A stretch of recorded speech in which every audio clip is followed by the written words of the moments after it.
part of it. I am underdressed, though. I feel like I should have worn. I have an Ursula costume at home, and I feel like what a missed opportunity. I think, isn't it? Like what this show is really missing is like a giant sociopathic, power-hungry octopus modeled after a famous drag queen.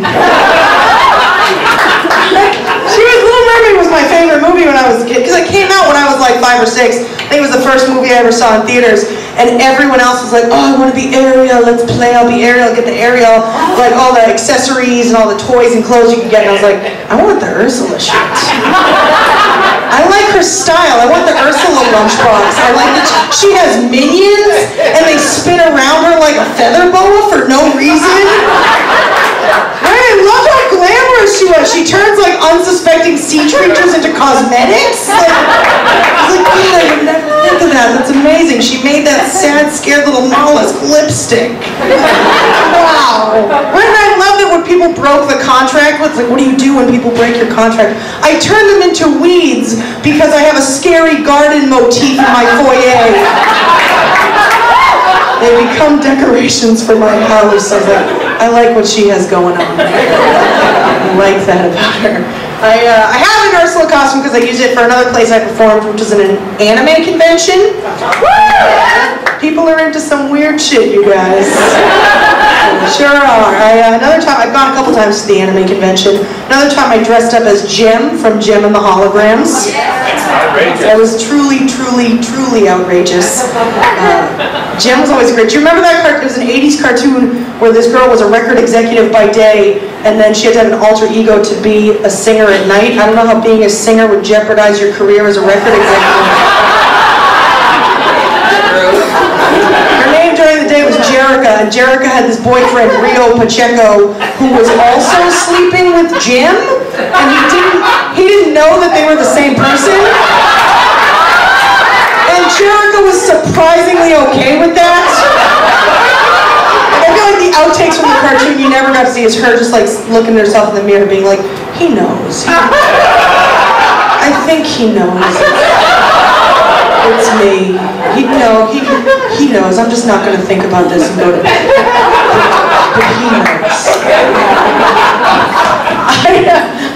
I did something one time when I went to the anime convention.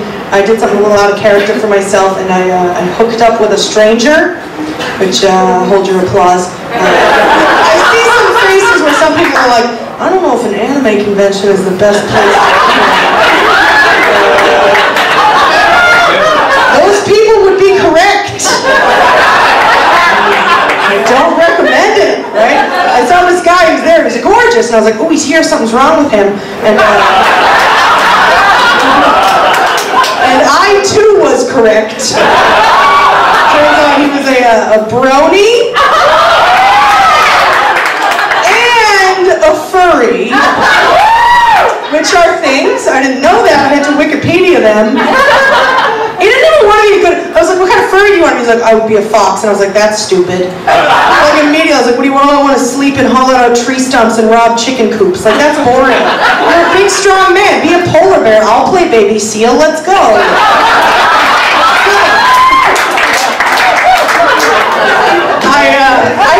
I was so smooth. I hit on the brony, right? I went up and I hit on him, and I was so smooth. I was like, geez, tell me about furry stuff. I just find that fascinating.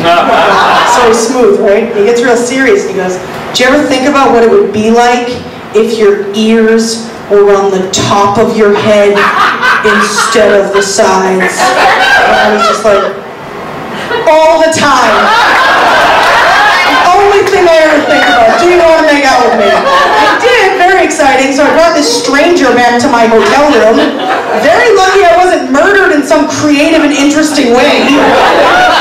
They found her with a raccoon tail lodged in her trachea. Shit got crazy. So we get into my room and he like lays down on my bed and goes, come here. And he's so handsome. It's so great, right? Like a sexy person on your bed beckoning you was amazing, right? But I was so nervous and excited that I couldn't move. So I just stood against the bureau and gave like a weird acceptance speech. So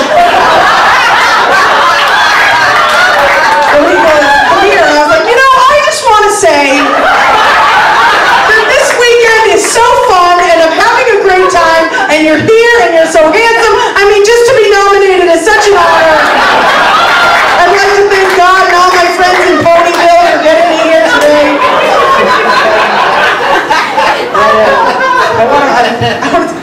guys probably already guessed this, but by day I'm a social worker.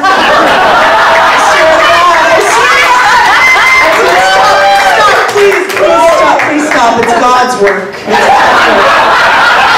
Which is what my boss tells me so they don't have to pay me a living wage. I work mostly with kids. I do crisis evaluations. So I work with kids, which has made me never want to have children. Just ever, right? Because people will come in and like a mother will come to me like, my son kicked me in the face and called me a cunt. And I'll be like, oh, that's never going to be my life. Never. But I've gone off the rails with it, and someone will be like, oh, my kid has a peanut allergy. And I'll be like, I am never accommodating that. This is a peanut butter household. You can get on board or you can get out. This is an EpiPen free zone. Don't be